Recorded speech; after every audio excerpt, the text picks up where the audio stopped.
अब आप ये देखिए कि हमारे देश की राजनीति में इस तरह के बहिष्कारों का इस्तेमाल कैसे होता है।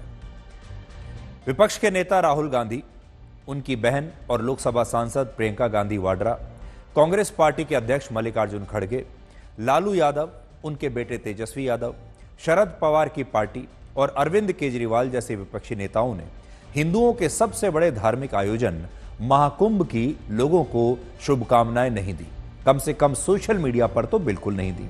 लेकिन इन सारे नेताओं ने भारत के मुसलमानों को रमजान की मुबारकबाद जरूर दी है।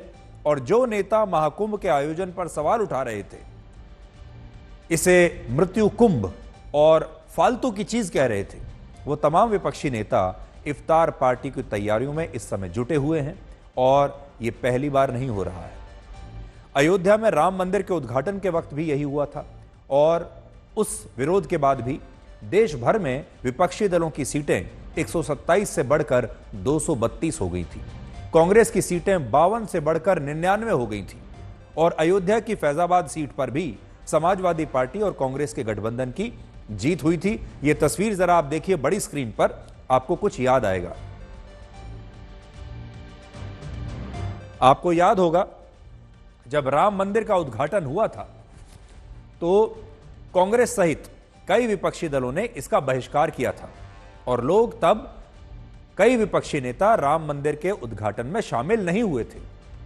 तब आप में से बहुत सारे लोगों को यह लगा होगा कि इससे कांग्रेस को बड़ा नुकसान होगा, राहुल गांधी को बड़ा नुकसान होगा और देश के हिंदू उनसे नाराज हो जाएंगे और अभी चुनाव आने ही वाले हैं, ये उन्होंने बड़ी गलती कर दी और इस गलती का खामियाजा कांग्रेस और विपक्षी दलों को लोकसभा चुनाव में भुगतना पड़ेगा।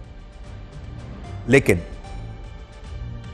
चुनावों के नतीजों से विपक्षी दलों को यह समझ में आया कि जब राम मंदिर का बहिष्कार करके भी उनके वोट और बढ़ सकते हैं, उनकी सीट और ज्यादा बढ़ सकती हैं, तो उन्हें महाकुंभ में शामिल होने या भारत के हिंदुओं को महाकुंभ की शुभकामनाएं देने की कोई आवश्यकता नहीं है। और यही कारण है कि आज आपको बहुत सारे ऐसे नेता मिल जाएंगे जिन्होंने महाकुंभ का विरोध किया था, लेकिन अब वो सारे नेता इफ्तार पार्टियों का आयोजन कर रहे हैं।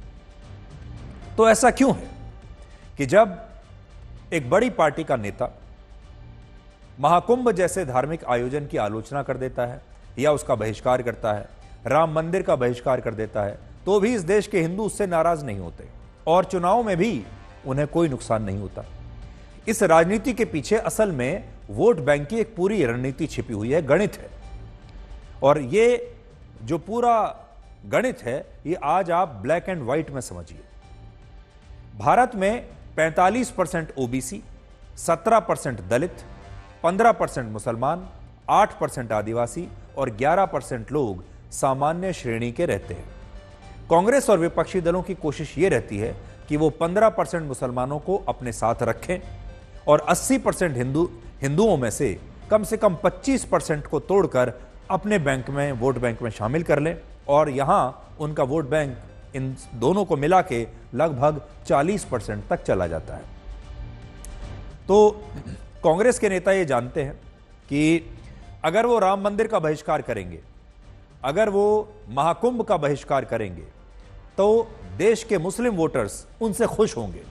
उन्हें लगेगा कि ये सारी पार्टियां असल में मुसलमानों के साथ हैं, हिंदुओं के साथ तो बिल्कुल नहीं है। इसलिए मुसलमानों के जितने भी वोट हैं 15 से लेकर 20%, ये पूरा वोट बैंक इन पार्टियों को मिल जाता है, उनके पास चला जाता है। अब बाकी 40% तक पहुंचने के लिए उन्हें 20 से 25 वोट परसेंट और चाहिए और वो हिंदू वोट बैंक को तोड़कर ले लेते हैं।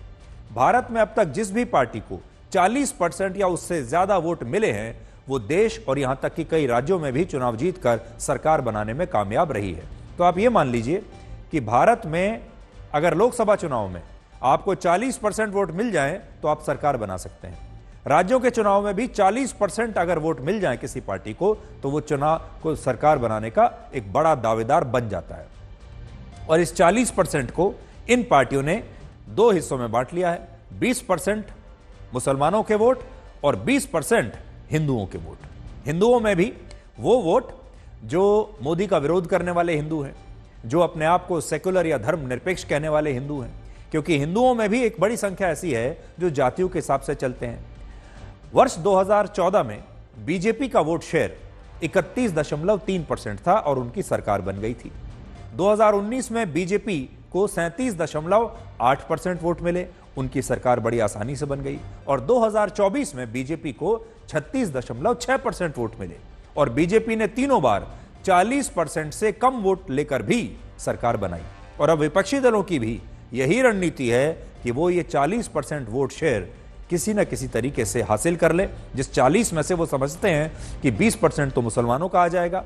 ये वो वोट शेयर होगा जो सिर्फ हिंदू आयोजनों की आलोचना करने से ही उन्हें लगता है उन्हें मिल जाएगा।